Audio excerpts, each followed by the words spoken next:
దగదర్తి మండలం సున్నపబట్టిలో మైనంపాటి మాధవి హత్య కేసును పోలీసులు ఛేదించారు. అరెస్టు చేసిన ముద్దాయిలను కావలి రూరల్ సర్కిల్ పోలీస్ స్టేషన్ వద్ద మంగళవారం మీడియా ముందు ప్రవేశపెట్టి డీఎస్పీ వివి రమణకుమార్ వివరాలను వెల్లడించారు. వివాహేతర సంబంధానికి అత్త మాధవి అడ్డు తగులుతుందని భావించిన కోడలు పద్మశ్రీ, ఆమె తల్లి పుచ్చలపల్లి మాధవి సహాయంతో హత్య చేసినట్లు తెలిపారు. పద్మశ్రీ భర్త నెల్లూరులో ఎలక్ట్రీషియన్గా పనిచేస్తున్నాడు. వీరికి పాప, బాబు, 2 పిల్లలు ఉన్నారు. పద్మశ్రీకి గ్రామంలోనే భర్త స్నేహితుడు దినేష్ అనే వ్యక్తితో అక్రమ సంబంధం కొనసాగిస్తోంది. ఈ విషయం తెలుసుకున్న అత్త మాధవి పలుమార్లు హెచ్చరించినా మార్పు రాలేదు. చివరకు పెద్ద మనుషుల వద్ద పంచాయతీ జరిగింది. దీంతో అత్తపై కక్ష పెంచుకున్న పద్మశ్రీ తల్లి మాధవి సహాయంతో నిద్రిస్తున్న అత్త ముఖంపై దిండు పెట్టి ఊపిరి ఆడకుండా చేసి హత్య చేసినట్లు డీఎస్పీ చెప్పారు. వీరు పరారీలో ఉండగా అరెస్టు చేసినట్లు ఆయన చెప్పారు. ఈ కేసును ఛేదించిన Kavali rural circle CI Sivasankar, Dagadarthi SI Jampani Kumar సిబ్బందిని డీఎస్పీ అభినందించారు. మన కావలి సబ్ డివిజన్ పరిధిలోని కావలి రూరల్ సర్కిల్ పరిధిలో గల దగదర్తి మండలం సున్నపబట్టీలు అనే గ్రామంలో మొన్న 8వ తారీఖు నాడు అర్ధరాత్రి, అంటే తెల్లారితే 9వ తారీఖు అవుతుందా, 1 గంట సమయంలో ఒక హత్య జరిగింది. ఈ హత్య యొక్క పూర్వపరాలు ఏంటంటే, ఆ సున్నపబట్టీల ప్రాంతంలో మైపాటి మాధవి అనే ఆమె ఉంటుందా. ఆమె వయసు సుమారు 45 to 50 years మధ్య ఉంటాయి. ఈమె ఇడ్లీ బండి నడుపుకుండా బతుకుతుందా. ఈమె ఏంటంటే వాళ్ళ కొడుకు కోళ్ళతో పాటు కలిసి ఒకే ఇంట్లో జీవనం చేస్తున్నారు. వాళ్ళ కొడుకు పేరు పవన్ కళ్యాణ్, వాళ్ళ కోడల పేరు పద్మశ్రీ అన్నమాట. ఈ ముగ్గురు కూడా ఒకే ఇంట్లో ఉంటారు. ఇప్పుడు ఎవరైతే వీళ్ళకి కొడుకు కోళ్ళక్కడ 2 పిల్లలు ఉన్నారు, చిన్నపిల్లలు ఉన్నారు. వీళ్ళందరూ కూడా బంధువులు. అంటే ఈ ఎవరైతే ఈ మైపాటి పద్మశ్రీ అంటే వాళ్ళ కోడలు ఉందో, ఈమెకి ఏంటంటే వాళ్ళ రిలేషన్ అన్నమాట. ఆల్రెడీ ఆమె మేనకోడలే. అయితే ఎవరైతే మైపాటి పద్మశ్రీ ఉందో ఈ అమ్మాయి కోడలు అనమాట. ఈ కోడలు ఏంటంటే అత్తకి బంధువుల అమ్మాయి. అంటే మేనగల వరుస అయితే మేనగల వరుస అమ్మాయితోనే వాళ్ళ కొడుకు వివాహం జరిగింది. అయితే వీళ్ళందరూ కలిపి ఒకే ఇంట్లో నివాసం ఉంటారు.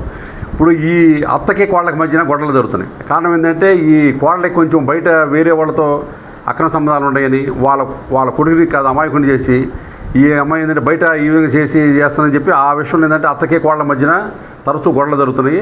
వాళ్ళ ఫ్యామిలీలో కూడా గొడవలు వస్తే ఎట్లా సరే ఏంటంటే మా అత్త నాకు అడ్డుగా ఉంటుందా అనే అభిప్రాయం ఈ అమ్మాయి కోళ్ళలో కలిగింది. కోళ్ళకి ఎట్లా సరే అడ్డు తొలగించుకోవాలనే ఉద్దేశంతో ఇప్పుడు మనం లేడీస్ ఏంటంటే ఈ మధ్యన కాదు టీవీ సీరియల్స్ లేకపోతే యూట్యూబ్లో టీవీలో మొత్తం చూస్తుంటారు కదా. ఆ విధంగా నేర ప్రవృత్తి ఏ విధంగా చేయాలి అనేది ఆ అమ్మాయి ఎంచుకొని ఏంటంటే ఎట్లయినా సరే మొత్తమే అడ్డు తొలగించుకోవాలి. ఏంటంటే వాళ్ళ భర్త ఏంటంటే కొంచెం డ్రింకింగ్ అలవాటు ఉందా, అతను పెద్ద పట్టించుకోడు, అమాయకులాగా ఉంటాడు. ఏంటంటే ఈ అమ్మాయి ఇంట్లో పెద్ద ఈ అమ్మాయి కాబట్టి మా అత్త నాకు అడ్డుగా ఉంటుందా, అతను అడ్డు తొలగిసేస్తే నాకు ఇంకా నేను చేస్తున్న కార్యకలాపాలకి ఇంకెవరు అడ్డు ఉండరు అనే ఉద్దేశం ఏంటంటే ఆమె ప్లాన్ చేసుకొని ఆ అమ్మాయి వాళ్ళ అమ్మని కాడ పిలిపించుకొని అర్ధరాత్రి పూట 1 గంటప్పుడు మంచం మీద నిద్రపోయినామనంటే వీళ్ళేమో లోపల పనుకొని ఉన్నారు. వాళ్ళ లోపల గదిలో భర్త విధంగా ఈ అమ్మాయి ఏంటంటే 2 పిల్లలు వేసుకొని 2 మంచాల మీద పడుకొని ఉన్నారు. తర్వాత ఈమె బయట పంచం పడుకొని ఉంది. వాళ్ళ అత్త ఏంటంటే లోపల భర్త పడుకొని ఉంటే బయట వైపు గడిపెట్టేసి భర్త బయట లేకుండా ఏదైతే పంచలో ఉందో పంచలో ఉండామని సముద్రం ప్లాన్ చేసి వాళ్ళ అమ్మగారు పిలిపించి 2 కలిసి చేసి పడుకున్న ఆమె మీద ఇక్కడ ఎదర భాగంలో ఏమి కూర్చొని మెడకాయ పిసికి వాళ్ళ అమ్మేమో దిండుతో ముఖమంతా అదివేసేసి ఊపిరాడకుండా చేస్తాం వలన స్పాట్లో ఆమె చనిపోయింది. ఇది సుమారు 1 గంట ప్రాంతంలో జరిగింది, అర్ధరాత్రి 1 గంట ప్రాంతంలో.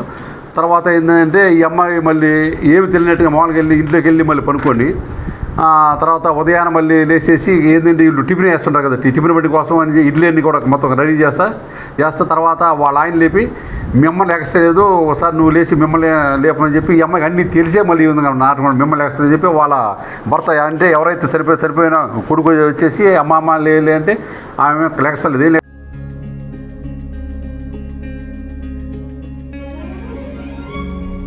పెద్దమ్మాయిలాగే చిన్నమ్మాయి పెళ్లి కూడా గ్రాండ్ గా ఎలా చేద్దామని ఆలోచిస్తున్నారా? అవును, వాళ్ళిద్దరు నా 2 కళ్ళతో సమానం కదా. మరి ఇంకేం, అంజనా ఇన్ఫ్రా ప్రాజెక్ట్స్ లో చేసిన ఇన్వెస్ట్మెంట్ తోనే మన పెద్దమ్మాయి పెళ్లి చేశాం. అవునుగా, మరి అలాగే చిన్నమ్మాయి పెళ్లి కూడా చేసేద్దాం. అంటే అంజనా ఇన్ఫ్రా ప్రాజెక్ట్ లో మళ్ళీ ఇన్వెస్ట్ చేద్దామంటావా? మళ్ళీ కాదు, మళ్ళీ. మా కార్యాలయం చిరునామా GR arcade, door number 26-1-1920, flat number 40, opposite Krishna Chaitanya college, mini bypass road, Gomathi Nagar, Nellore. Phone number 8978978936. Anjana infra project నమ్మకమైన సంస్థ, విశ్వాసమైన లాభాలు. మన ఎంపికే మన భవిష్యత్తు.